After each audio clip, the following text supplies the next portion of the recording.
Lucius Apuleius is best known to us as the author of The Golden Ass, one of the most famous romances in the world, containing as it does the story of Cupid and Psyche. His importance to the study of witchcraft rests on the fact that The Golden Ass is a romance of witchcraft, and illustrates the beliefs which were held about witches in the pre-Christian world. This work of Apuleius proves that witchcraft was not, as some modern writers have claimed, an invention of the Middle Ages. On the contrary, witchcraft was known, feared and respected in ancient Greece and Rome. Lucius Apuleius was a priest of Isis, who was born at Madaura, a Roman colony in North Africa, early in the 2nd century A.D. His family was wealthy, and he traveled quite extensively for those times, in search of education and insight into religious mysteries. He was once himself accused of practicing black magic. He had married a wealthy widow, older than himself, and the widow's jealous family brought an accusation against him of having bewitched her into matrimony.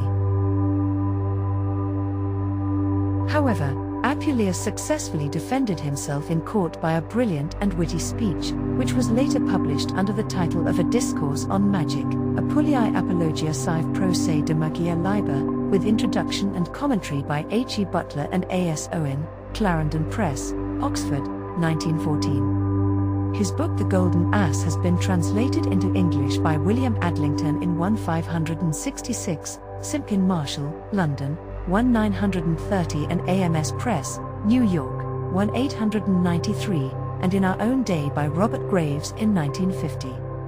It pretends to be an autobiography, telling how Lucius as an adventurous young man found himself in Thessaly, a region in Greece notorious for witchcraft. After hearing from his traveling companions various hair-raising tales about the dark powers of Thessalian witches, he determined to pry into witchcraft himself.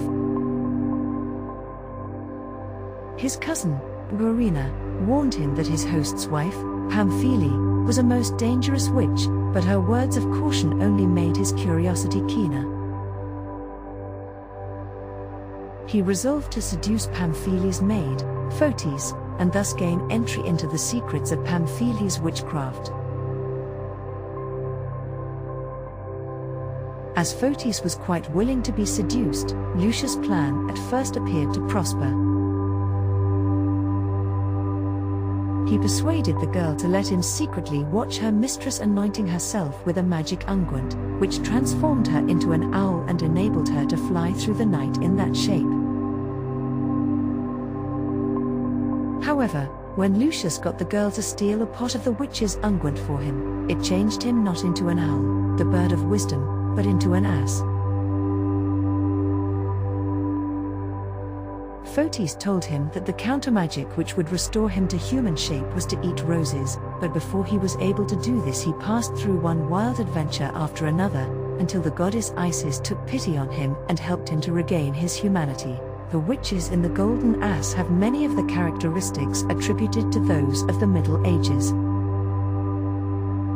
They can change their shape by means of magic unguents, they steal parts from corpses to use in their spells, they bewitch men by obtaining pieces of their hair, they can cast a glamour over the senses, and charm people asleep, they can pass through a hole in a door by changing themselves into a small animal, or even an insect, and they can transform others into animal shape.